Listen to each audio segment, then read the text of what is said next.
Iglesia, quiero preguntarles, ¿cuántos de nosotros vivimos en un mundo perfecto? ¿Cuántos vivimos en un mundo perfecto? No, ¿verdad? Ese no es el mundo en el que hoy en día estamos. En un mundo ideal, no habría necesidad de que nadie se disculpara por nada. Resulta que el mundo está lejos de ser ideal. Y hoy en día, sin el proceso del perdón, no podríamos vivir. Así como el mundo es imperfecto, si nosotros leemos en el libro de Génesis, en el capítulo 1, encontramos la creación. Amén. Y encontramos cómo Dios, cuando iba formando al mundo, cómo iba haciendo cada cosa, cuando dijo Dios, sea la luz, y la luz fue. Y continúa diciendo, y vio Dios que era bueno. Y así continúa, si usted lee el capítulo completo, cosa por cosa de las que Dios iba haciendo e iba creando, dice la palabra, y vio Dios que era bueno, y en algunos momentos, y era bueno en gran manera. Eso fue lo que Dios hizo. Pero sin embargo sucedieron cosas, después de ese proceso de la creación, sucedieron cosas que afectó nuestro mundo. ¿Por qué hago la consulta? ¿Por qué es tan difícil para nosotros como seres humanos poder repetir estas palabras? ¿Por qué se nos hace tan difícil en algunos momentos, en algunas ocasiones, el poder llegar y decir, cometí un error? ¿A ustedes se les hace fácil? Hermanos, a veces se nos complica, se nos hace difícil. Hay situaciones ahí que vienen a nuestra vida. Oiga, y a menudo esta renuencia de admitir un error está vinculada con el valor al que le atribuimos. Reconocer el error puede dar la impresión de debilidad. Por eso pensamos, solo los tontos admiten los errores. Las personas inteligentes, ellos siempre van a demostrar de por qué actuaron de esa manera. Ese es el enfoque que muchas veces está en el corazón de la humanidad. Entonces la gente busca la forma de decir, no, yo hice esto, pero fue por esto y esto. Ah, bueno, está bien, le dicen otros. Y no, se nos hace difícil. Esas semillas, hermanos, dice, esta semilla de esta tendencia a la autojustificación se planta generalmente desde la infancia. Cuando un niño recibe un castigo o se siente avergonzado ante otros por haber cometido errores sin gravedad, el sentido del valor se ve comprometido. Escuche, en su subconsciente hace una conexión emocional entre el comportamiento incorrecto, lo malo que hizo, y la autoestima, y lo pone en una balanza. Algunos de nosotros, los que tenemos niños, que tenemos hijos, en algún momento usted de su crianza de niños, usted en algún momento tuvo que enseñarle a justificarse cuando hacía algo malo. Y aquí, para comprender, no estoy hablando de la justificación que nos da Dios, no, de esa autojustificación que humanamente nosotros ponemos. Usted tuvo que enseñarle a sus hijos. ¿Quién quebró eso? Yo no fui. ¿Quién se comió las galletas? Mi hermano. En algún momento les ha sucedido situaciones de esas y buscan la forma para quitarse de encima la responsabilidad que recaía sobre ellos desde niños, desde pequeñitos, por inocentes que los veamos, hermanos. Ya hay algo ahí en su interior, ya hay algo ahí en su corazón que los atrae o los lleva a que se autojustifiquen, que buscan excusas, buscan pretextos, buscan la forma de cómo salirse de esa responsabilidad que tenían. Y el admitir ese error, que era algo malo, dice, el niño crece influenciado por ese patrón. Dice, tendrá la dificultad para admitir los errores que comete en la edad adulta, porque el hacerlo, su autoestima se puede ver afectada. Entonces nos encontramos ya niños de 30 años, 40, 50, 60 y más ahí, buscando autojustificarse. Crecimos con ese patrón desde nuestra infancia, desde pequeñitos que éramos, crecimos con eso, hermanos, y buscamos la forma para evadir. Buscamos la forma para que eso no nos afecte. Y quiero hablar de 3 ejemplos claros en la Biblia. Nos podríamos encontrar cientos de ejemplos de personas que cometieron errores. Por más usados por Dios, por más poderosos que fueron en su época, en su momento, cometieron errores. Y nos podríamos encontrar muchísimos ejemplos de esto, pero quiero hablar de 3 en específico. Y el primero, quiero que me acompañen al libro de Génesis en el capítulo 3. Y es que el evadir esa responsabilidad personal, y generalmente lo hacemos echando la culpa a otras personas. En el Génesis capítulo 3, versículos 8 al 13. Esto nos habla de no aceptar la responsabilidad. Yo sé que cada uno de ustedes conoce la historia, pero leo para ustedes. En el versículo 8, y oyendo la voz de Jehová, que se paseaba en el huerto al aire del día, el hombre y su mujer se escondieron de la presencia de Jehová entre los árboles del huerto. Mas Jehová Dios llamó al hombre y le dijo: ¿dónde estás tú? Y respondió: oí tu voz en el huerto y tuve miedo, porque estaba desnudo y me escondí. Verso 11, Dios le dijo: ¿quién te enseñó que estabas desnudo? ¿Has comido del árbol que te mandé yo no comieses? Y el hombre respondió: la mujer que me diste, escuche, la mujer que me diste por compañera me dio del árbol y yo comí. Viene Dios, dice, entonces Jehová Dios dijo a la mujer: ¿qué es lo que has hecho? Y la mujer dijo: la serpiente me engañó. Vemos aquí un caso específico de personas que se están quitando la responsabilidad. Y viene Dios y llama al hombre.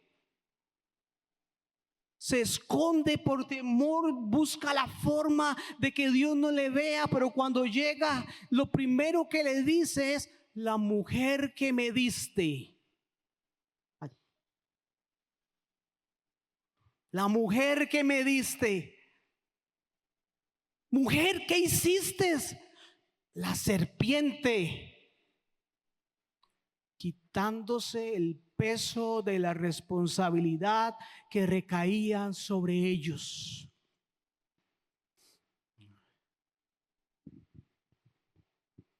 Hablábamos anteriormente, Dios todo lo hizo bueno.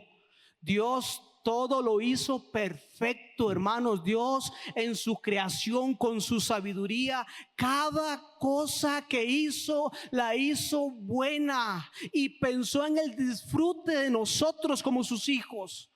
Cada cosa que hacía. Cuando viene y entra el pecado al mundo que usted y yo conocemos, por eso hablamos de un mundo que no es ideal. Por eso nos encontramos en el mundo tantas situaciones atroces, tantas cosas que vemos. ¿Cuántas veces nosotros mismos repetimos: eso no se veía antes? ¿Lo ha repetido usted en algún momento? No, es que eso antes no se daba. Y hermanos, vez tras vez, año tras año, década tras década, el mundo ha seguido en decadencia. Y sucedió por algo en específico. El hombre y la mujer abrieron la puerta al pecado. Eso fue lo que sucedió. El hombre y la mujer hoy en día, muchos movimientos intentan decir: es que el patriarcado, y hablan cosas horrendas hacia el patriarcado. Y otros grupos, otros sectores hablan en contra del feminismo. y tratan de golpearse el uno al otro con palabras hirientes en forma de que usted está peor que yo. Hermanos, la palabra es clara y nos enseña que tanto el hombre como la mujer fueron los causantes del pecado en el mundo. El hombre y la mujer, la responsabilidad fue compartida. Los dos abrieron la puerta. Por eso más adelante nos encontramos en la Biblia que por un hombre entró el pecado al mundo, dice, amén.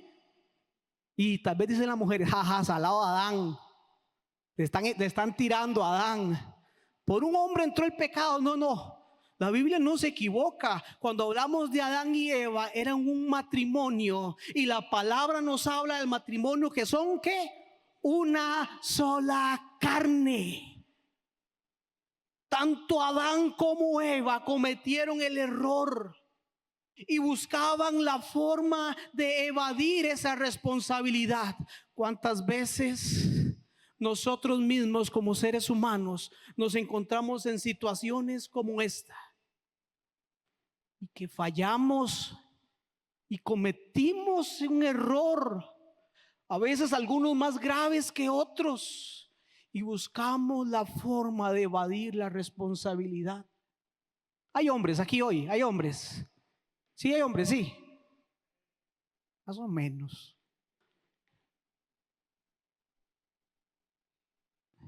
Dios llamó al hombre en primer lugar, porque había una responsabilidad que recaía sobre él. No fue por cualquier cosa que Dios lo llamó de primero, no, no, no. No porque era más que Eva, no porque fuera superior, no, para nada. Todo lo contrario. Pero había una responsabilidad que recaía sobre sus hombros. Adán, ¿qué hizo? Muchas veces nosotros mismos como hombres evadimos la responsabilidad tan grande que tenemos delante de Dios y buscamos, hermano, la forma de cómo culpar a nuestra esposa. Varón, ¿por qué no lo vine a iglesia? ¿Por qué no lo vine a red? ¿Por qué no lo vine a la célula? Ay, hermanos, que usted no sabe las situaciones. Es que usted no sabe la esposa que yo tengo. Usted no tiene idea.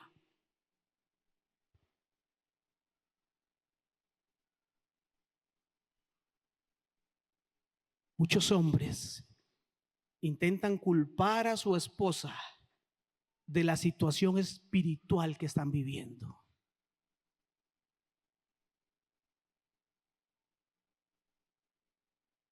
Muchos hombres pretenden que su mujer, su esposa, lo siga jalando como a niños.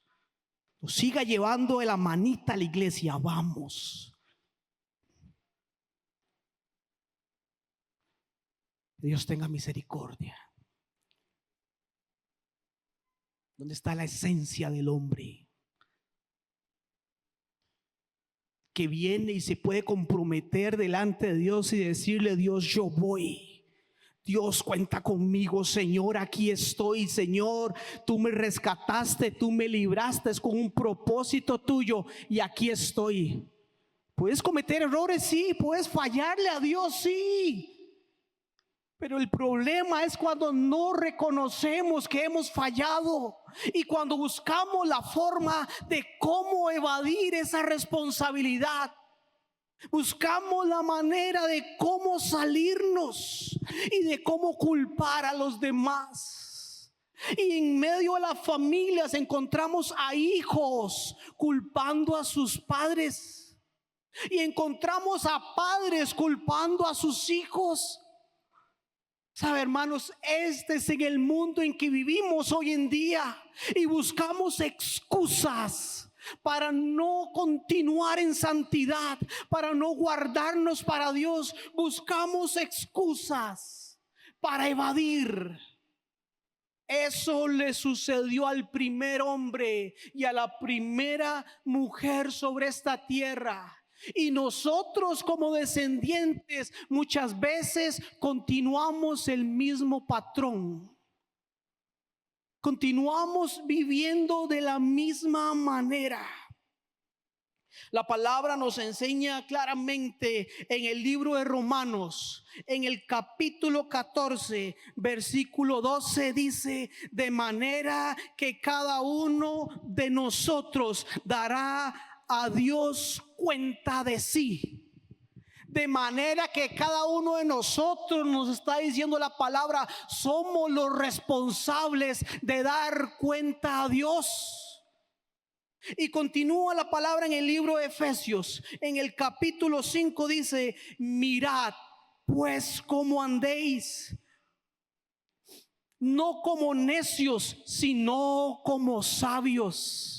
O sea, en otras palabras, hombre, mujer, mira la forma en que usted camina sobre esta tierra, mira la manera en que usted da sus pasos, mira la manera en que usted habla, en que usted se comporta, mira la manera, dice, y no camine como necio, sino como sabio.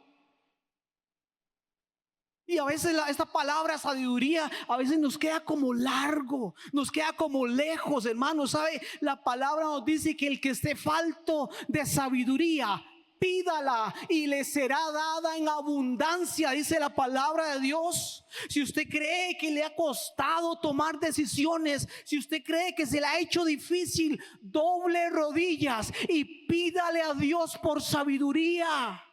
Pídale a Dios: Dios, ayúdame a salir de las situaciones en las que estoy. Señor, ayúdame a tomar buenas decisiones. La palabra nos dice: no como necios, sino como sabios. Qué hermoso el consejo de la palabra, hermanos.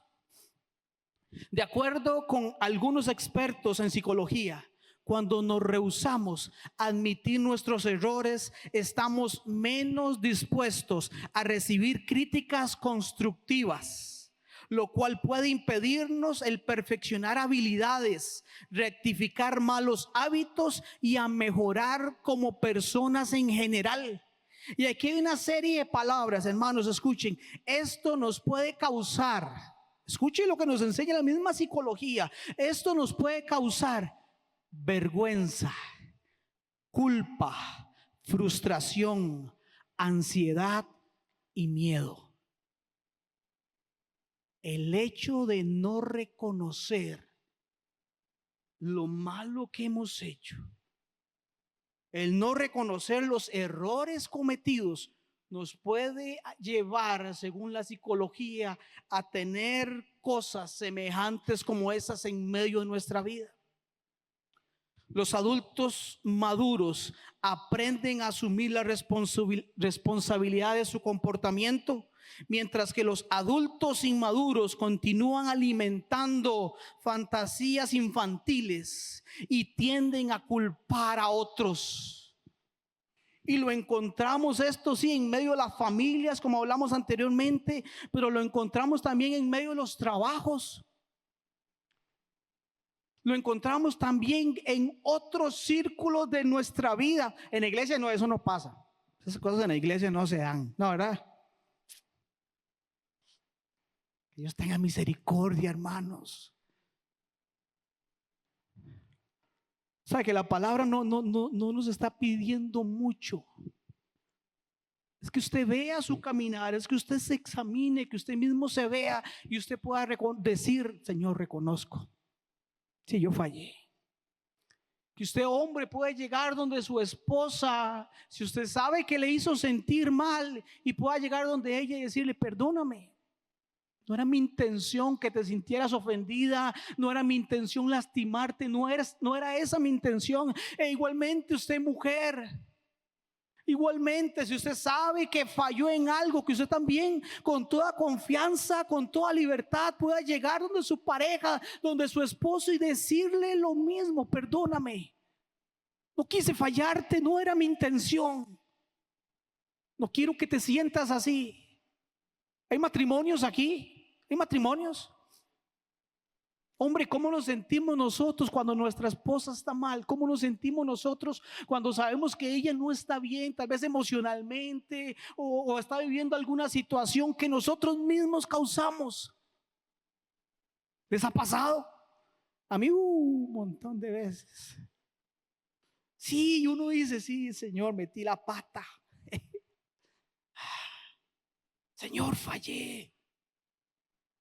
Igualmente ustedes mujeres, yo sé que ustedes no disfrutan cuando ven a su esposo triste por algo que ustedes mismas provocaron. Y yo sé que ustedes no disfrutan de esos momentos, de esos tiempos, hermanos, pero nos encontramos hoy en día, en 2024, muchos hogares que por no reconocer que cometieron un error, están yendo a buscar divorcios. Que por no reconocer que estaban fallando, que no estaban dedicando tiempo, que no le estaban poniendo suficiente amor, no sé cuántas cosas puedan estar pasando, pero por no reconocer, estamos buscando abogados para abolir, para quitar un pacto que hicimos delante de Dios. ¿Sabe, hermanos? Eso es algo diabólico. Eso es algo que a Dios no le agrada. Dios pensó en el matrimonio, pensó en la familia como dos seres, dos humanos que se ayudan mutuamente, que mutuamente se toman de la mano. Cuando alguno está débil, el otro le fortalece. Cuando alguno se siente triste, el otro está ahí. Cuando alguno flaquea en la fe, el otro dobla rodillas. Cuando alguno está dolido, el otro le fortalece. Eso es lo que Dios quiere, y Dios pensó en eso. En medio del matrimonio, en medio de las relaciones, Dios pensó en eso. No para que se dañen, no. No para que se agredan, para que se hablen feo, no. O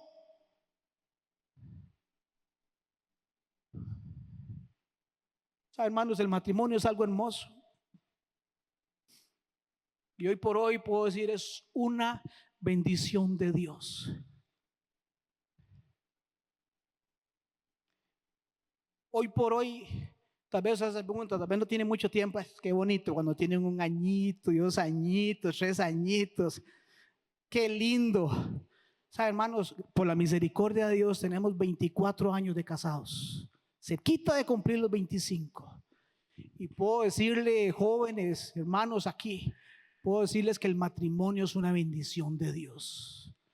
Que sí hay que saber morir en algunos momentos, que sí hay que saber retroceder en algunos momentos, pero en otros momentos hay que saber dar pasos de fe. Eso es el matrimonio. Eso precisamente era lo que Dios visualizaba cuando pensó en usted y en su esposa o en su esposo. Eso era lo que Dios veía. Personas que se ayudan mutuamente, que se aman y buscan el bien el uno del otro. Eso era lo que Dios veía en medio del matrimonio. Continuamos. El otro error, hermanos, Pedro. Vamos a la palabra del libro de Lucas. Pedro. Hermoso Pedro, hermanos. Oye, y a veces esto lo agarramos como de broma, ¿verdad? Y sí, Pedro, semejante cabezón, ¿verdad? Pero no, era cierto. Era cierto. Pedro cometió, podríamos hablar de un montón de cosas. Vamos a hablar de uno en específico y tal vez parafrasearlo un poquito. En el capítulo 22, del versículo 31 al 34, leo para ustedes. Dijo también el Señor: Simón, Simón, Simón, Simón, he aquí Satanás te ha pedido para zarandearte como a trigo, pero yo he rogado por ti para que tu fe no falte, y tú, una vez vuelto, confirma a tus hermanos. Ve la respuesta de Pedro en el 33. Y él le dijo: Señor, dispuesto estoy a ir contigo no solo a la cárcel, sino también a la muerte. 34. Y le dijo: Pedro, te digo que el gallo no cantará hoy antes de que me niegues 3 veces. Vemos en la respuesta de Pedro, eso es lo que Pedro quería, ¿sí? Pedro no estaba mintiendo, eso era lo que estaba en su corazón. Señor, yo estoy contigo, cuente conmigo, aquí estoy. Y fue una respuesta, podríamos decir, de un sanguíneo, una persona que se lanzó y ni siquiera sabía o no medía las palabras que estaba diciendo. El hombre no lo pensó mucho, fue espontáneo y lo lanzó. Señor, aquí estoy, cuenta conmigo. Dispuesto estoy a ir para que me encierren en la cárcel, inclusive hasta morir. Leemos el mismo capítulo, versículos más adelante. ¿Y qué hizo Pedro? Le negó, como el Señor lo había dicho. Le negó. En el versículo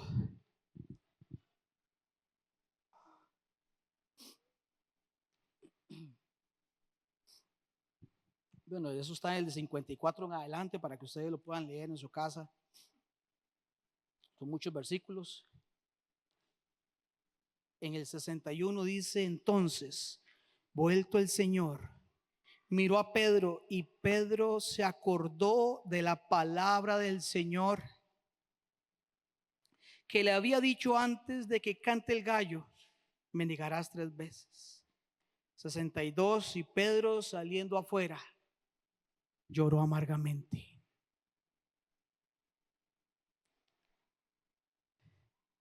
Hermanos, llorar amargamente no fue solamente unas lagrimitas que le salieron a él.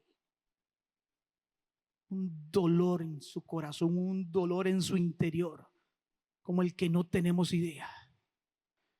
Nos dice la palabra que Jesús alzó su mirada y vio a Pedro. ¿Pueden ustedes imaginarse por un momento esa escena?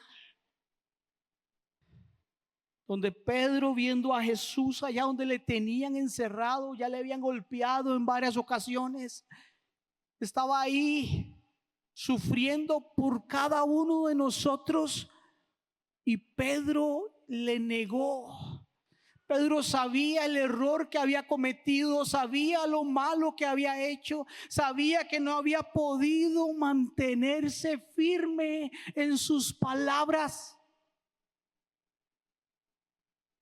que pudo haber sentido en su interior. Ver ahí, hermano, no, esto no era algo tan espiritual. Ver ahí, ¿sabe qué vio a Pedro? A su amigo, a su maestro, a su mentor, a ese ser que él amaba y que él seguía y que él creía que le podía seguir incondicionalmente.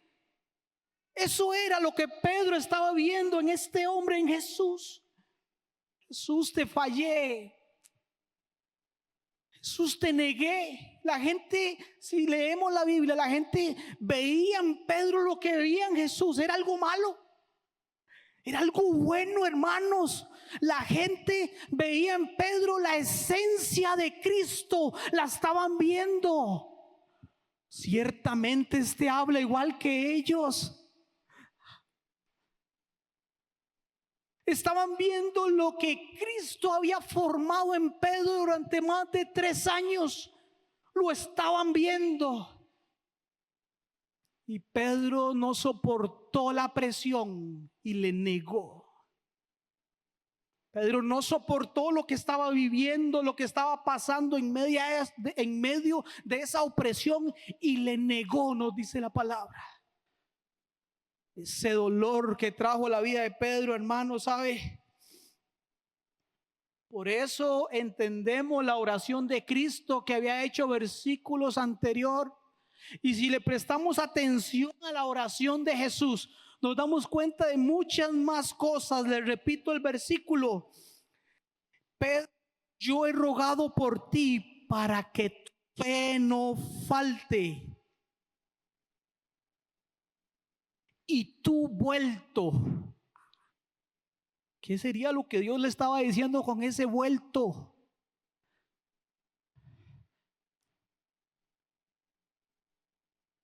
Pedro negó a Cristo, lloró amargamente. Leemos la historia más adelante. Pedro había perdido el rumbo. Pedro había sido un hombre llamado por Dios. Y después de haberle fallado a su amigo, después de haber cometido un error en contra de su maestro, se alejó del ministerio, del llamado y de lo que estaba realizando con Jesús. Versículos más adelante nos encontramos a un Pedro igual que antes y estaba pescando.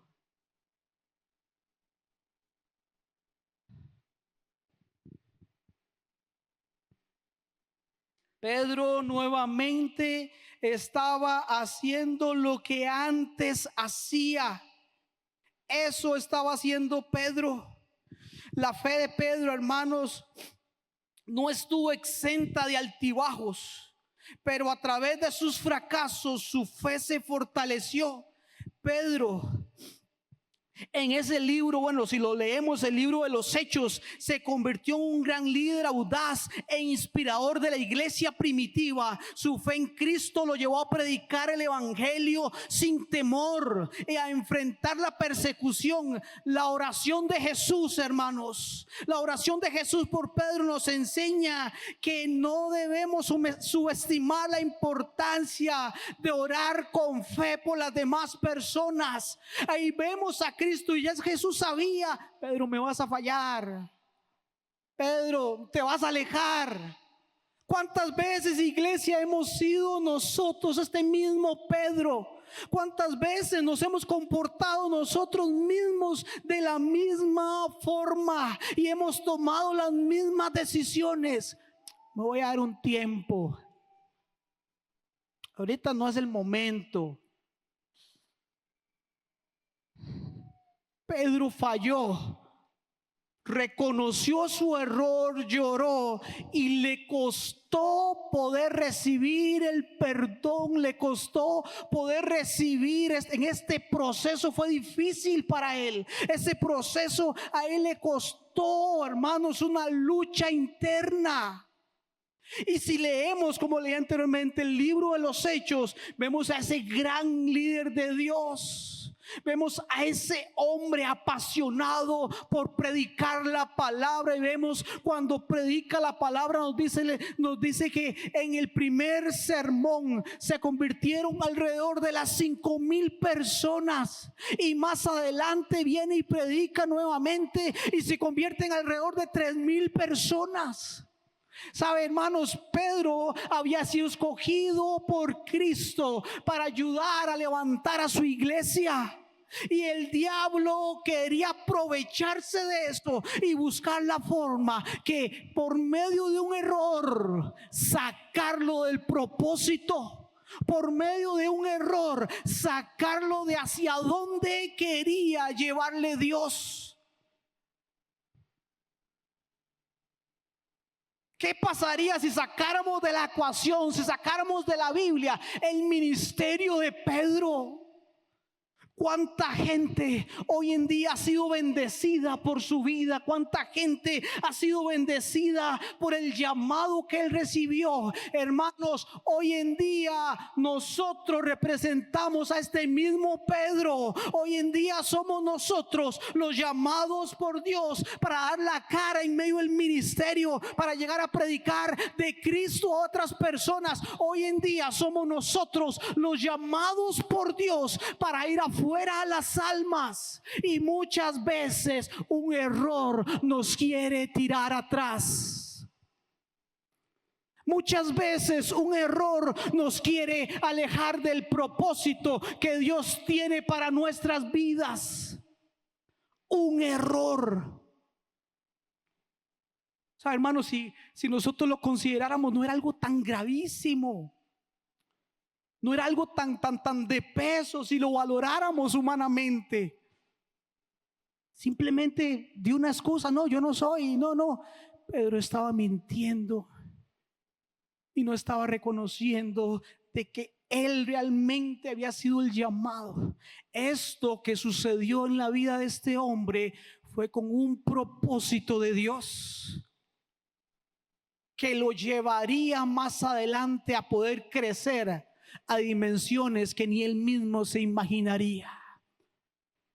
Ese era Pedro, hermanos.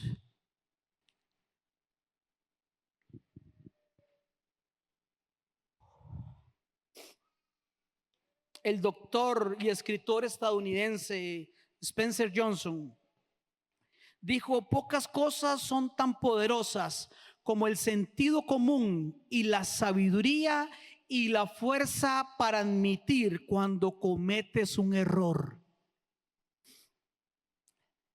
Aprender a decir cometí un error es un paso importante para convertirse en una persona responsable y exitosa, sea por vergüenza o por miedo a las represalias, por orgullo o por propia asunción del fallo. La gran mayoría de personas evita reconocer los errores que comete. Sin embargo, admitir la equivocación resulta altamente beneficioso para la vida del ser humano. Cuando usted reconoce que se equivoca, lo hace ser humano. Somos humanos. Somos humanos. Todos aquí, ¿verdad? Cuando usted reconoce que se equivocó, simplemente está demostrando eso, que es un ser humano y que cometió un error. No se está acabando el mundo. Hey, sí, puede venir un regaño. Puede venir un tiempo de disciplina sobre su vida. Puede que le apliquen la ley del hielo por un tiempito. Puede que sucedan esas cosas que no nos gusta, es cierto, pero es lo mejor. Es lo mejor el poder decirlo, el poder soltarlo. Y aquí entramos al tercer ejemplo, hermanos. David. Conocemos la historia de David, gran hombre de Dios. ¿Qué ministerio tenía este rey, escogido directamente por Dios para ser ungido por el profeta Samuel? Hermanos, que vemos salmo tras salmo la pasión de este hombre de alabar, de adorar a Dios. Vemos, hermanos, en la historia él el amor tan grande que él tenía por la adoración a Dios.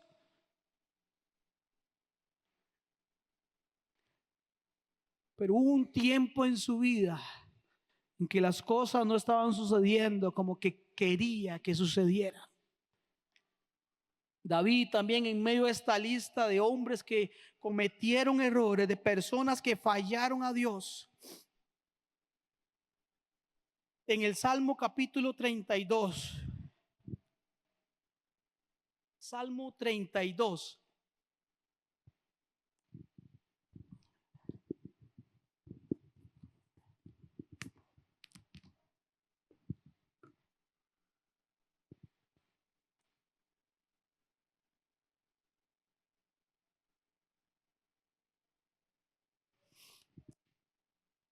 Salmo 32, en el versículo 3, dice: mientras callé, se envejecieron mis huesos. Continúa el 34, porque de día y de noche se agravó sobre mí tu mano y se volvió mi verdor en sequedades de verano. Este hombre, hermanos, le falló a Dios. Y si pecar es algo terrible, mucho más terrible es ocultar el pecado. Cuando hemos cometido un error o estamos realizando una práctica que nadie sabe y que aún no ha sido confesada a Dios, nuestro espíritu se va contristando en nuestro interior, y poco a poco nos vamos secando y endureciendo, hermanos. Eso era lo que estaba declarando este rey, este hombre de Dios, David. Mientras callé, esta frase nos habla de que estaba sin arrepentirse. que se estaba negando a confesar, estaba callando cuando debía hablar, debía confesar el engaño que había hecho. Mientras callé. La siguiente frase dice: se envejecieron mis huesos. Y esto, hermanos, nos habla de que lo abandonaron las fuerzas, de que la salud se le estaba yendo. Yo puedo visualizar aquí con estas frases a un hombre que había bajado mucho de peso, que no se sentía bien, que su estado físico se veía enfermo. Puedo visualizar a este David tan dolido por lo que había hecho, que estaba lejos de las demás personas, que estaba aislado de los demás. Mientras callé, dice, se envejecieron mis huesos en mi gemir todo el día. Ese gemir todo el día nos indica que había un dolor agudo en su interior, algo que no podía controlar. ¿Cómo nos sentimos nosotros cuando estamos con algún dolor por alguna enfermedad y nos tomamos una pastilla y la pastilla no nos alivia nada? ¿Se ha pasado? Y hay un dolor y uno se siente mal, ¿sabe, hermanos? Pero lo que produce el pecado en el ser humano es peor que el dolor que produce una enfermedad. Lo que produce el pecado a la hora de venir al ser humano, a llevarlo a sentirse dolido, a sentirse apagado, al sentirse en depresión, al sentirse afligido, hermanos, eso duele mucho más que una enfermedad. Ese era el rey David. Ese era el rey David. Le falló a Dios, cometió pecado e intentó ocultarlo. ¿Qué estaba haciendo David aún en el palacio cuando su ejército estaba fuera en el campo guerreando? ¿Qué estaba haciendo paseándose por los corredores del palacio cuando su pueblo continuaba peleando batalla?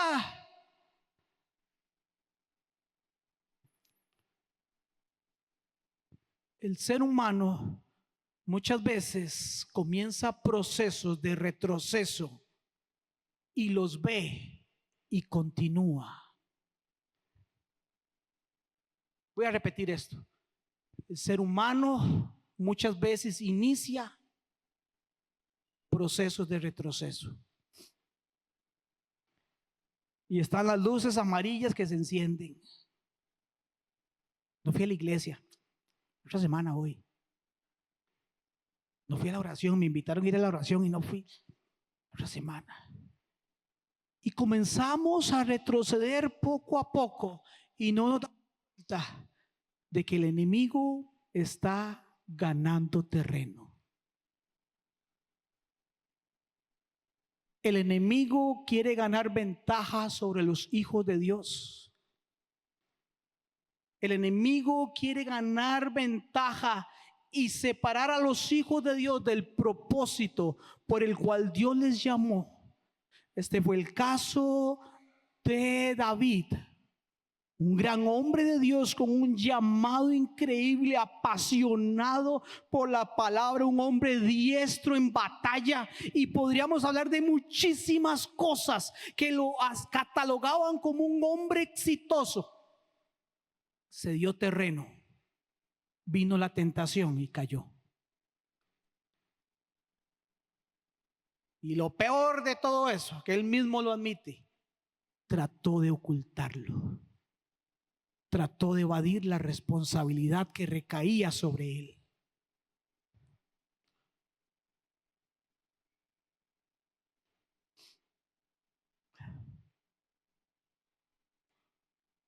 Callar y encubrir pecados, hermanos, produce en la gente envejecimiento prematuro. Puede traer a nuestras vidas enfermedades, llantos, gemidos constantes. Eso puede traer el pecado no confesado.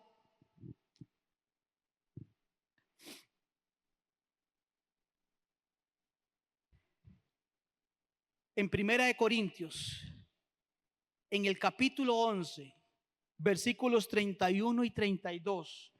Precisamente fue una palabra que citó antes el pastor cuando estábamos en el momento de la cena. En Primera de Corintios capítulo 11 versículos 31 y 32 dice: si pues nos examináramos a nosotros mismos, no seríamos juzgados, mas siendo juzgados, somos castigados por el Señor, para que no seamos condenados con el mundo. Es mejor, hermanos, en otras palabras, en primer lugar, nosotros mismos examinarnos cómo estamos. Eso es lo mejor que puede venir sobre el ser humano. Examina tu vida en primer lugar. Examina tu andar, examina tu vivir en esta tierra.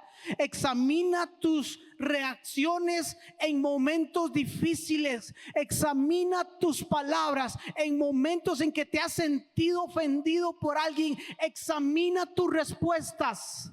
Examinamos nosotros mismos, nos dice la palabra. Y aquí lo lindo, ¿sabe, hermanos? Es mejor ser disciplinados por el Señor que ser condenados con el mundo. Es mejor que venga un castigo de Dios y hey, papito, ¿qué está haciendo? ¿Cuántos de nosotros en algún momento hemos sentido un jalón de orejas de parte de Dios? ¿Les ha pasado? Y usted sabe que hizo algo y de momento usted, y una vez vino el Espíritu Santo. No fue que usted reaccionó, no, el Espíritu Santo vino y le recordó qué está haciendo. ¿Les ha pasado? A mí un montón de veces, hermanos. Y viene el Espíritu Santo y una vez, ¿qué está haciendo? ¿Por qué habla así? ¿Por qué dice eso? ¿Por qué piensa eso? ¿Sabe, hermanos? Si es mejor eso y llegar y ir a encerrarse un momentito al cuarto, o apartarse un momento del grupo y decir: Señor, perdóname, esto no es lo que tú quieres para mí. Señor, perdóname, esto no es a lo que tú me has llamado. Eso no, yo sé que soy un escogido tuyo y no me escogiste para esto, Señor. ¿Sabe, hermanos? Él cometió un error. Debe ser algo que esté constante en nuestras vidas como seres humanos que somos. Debe ser importante, hermanos, para nuestras vidas el poder reconocer cuando le hemos fallado a una persona o le hemos fallado a Dios.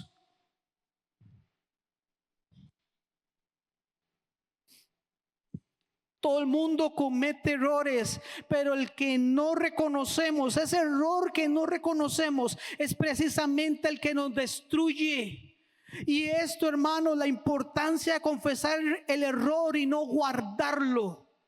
Las personas que nunca admiten que se equivocan pueden enfrentar varios problemas, pueden arrastrar varias situaciones, varios conflictos, simplemente por no reconocer el error.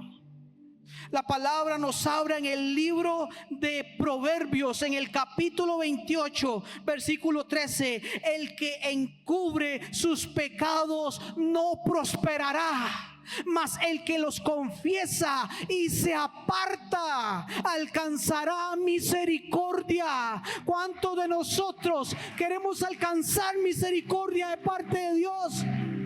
Que podamos decirle: Dios, ten misericordia de mí.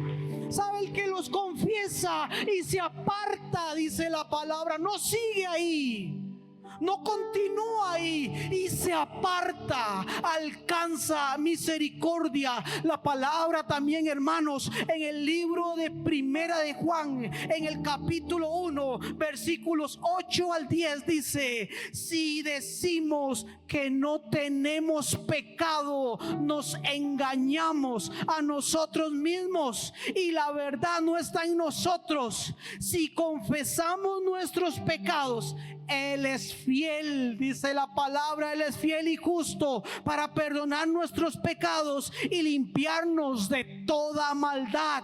Si decimos que no hemos pecado, le hacemos a Él mentiroso. Si decimos que no hemos pecado, le hacemos a Él mentiroso y su palabra no está en nosotros. El deseo de Dios es que podamos vivir en medio de la verdad. El deseo de Dios es que podamos vivir en este mundo, aquí donde estamos. Que podamos vivir en paz, en armonía. El deseo de Dios es que podamos vivir en amor. Hay circunstancias, sí, hay situaciones que se dan, que se nos salen de la mano, pero no encubramos lo malo que hemos hecho, iglesia. No busquemos la forma de autojustificarnos. El que nos justifica es el Rey de Reyes y el Señor de Señores. Ese es el que justifica nuestras vidas. Y aquí iglesia, quiero hacer un paréntesis en medio de esta enseñanza y quiero hablarte a ti, mi amigo, amiga, que nos visitas esta mañana. Y tú tal vez puedas decir: si yo había estado lejos de Dios, si yo soy ese que he estado cometiendo error tras error, he estado fallando a mis padres, he estado fallando a la gente que amo, he estado fallándote a ti, Señor. Sí. ¿Sabe, hermanos? Eso es el pecado. El pecado es que nos separa de Dios. El error que cometemos se vuelve a nuestras vidas como pecado y nos hace impuros, nos hace inmundos. Ese es el pecado que viene a nuestra vida como una enfermedad y empieza a carcomernos por dentro. Trae vergüenza, trae dolor, trae angustia. Ese es el pecado. Pero la buena noticia es que hace más de 2000 años vino a esta tierra, nos enseña la palabra, vino a esta tierra Cristo Jesús. Y vino aquí, ¿sabe? Dejando su condición, dejando todo su poderío, toda su gloria, la dejó allá en lo alto para venir a esta tierra a vivir como usted y como yo. Ese es Cristo Jesús que vino a esta tierra hace más de 2000 años, iglesia. Y no le importó que en sus manos fueran traspasadas por clavos, que en sus pies fueran traspasados por clavos, que en su cabeza fuera puesta corona de espina y que su costado fuera traspasado por una lanza. Todo esto lo sufrió por amor a ti y a mí, iglesia, por amor a ti y a mí, para que los errores que hemos cometido no se reflejen en nuestro futuro. Para que lo malo que hemos hecho, para que el pecado no se siga enseñoreando de nuestras vidas. La palabra nos enseña en el libro de Apocalipsis 3:20, dice: aquí yo estoy a la puerta y llamo. Si alguno viene y oye y abre la puerta, yo entraré en él, cenaré con él y él conmigo. El deseo de Dios, iglesia, el deseo de Dios es, hermano, hermana que nos visitas, el deseo de Dios es que tú puedas acercarte a él. El deseo de Dios es que tú puedas acercarte a su presencia. Y esta mañana está el llamado hacia tu vida. Hay errores que has hecho, es el momento de confesarlo. La palabra nos enseñaba que el que los confiesa y se aparta alcanza misericordia. La iglesia empieza a interceder. Y a usted, quiero que usted que nos visitaba, usted que sabía que estaba lejos de Dios, que aunque venía a la iglesia se había separado de Dios, yo quiero que usted me permita guiarle en una oración. Y quiero que usted pueda decir: Señor Jesús, esta mañana he escuchado tu palabra, esta mañana he escuchado que tú me amas y que tú quieres rectificar mi vida. Dile: Jesús, perdóname por los errores que he cometido. No quiero fallarte más. El pecado que he hecho no lo quiero más en mi vida. Dile: renuncio a eso. Renuncio a la maldad, renuncio, Señor, dígaselo. Dile: ahora, Jesús, te abro la puerta de mi corazón y te recibo como mi Señor y como mi Salvador. Cristo, dile: Cristo, quiero que seas el centro de mi vida.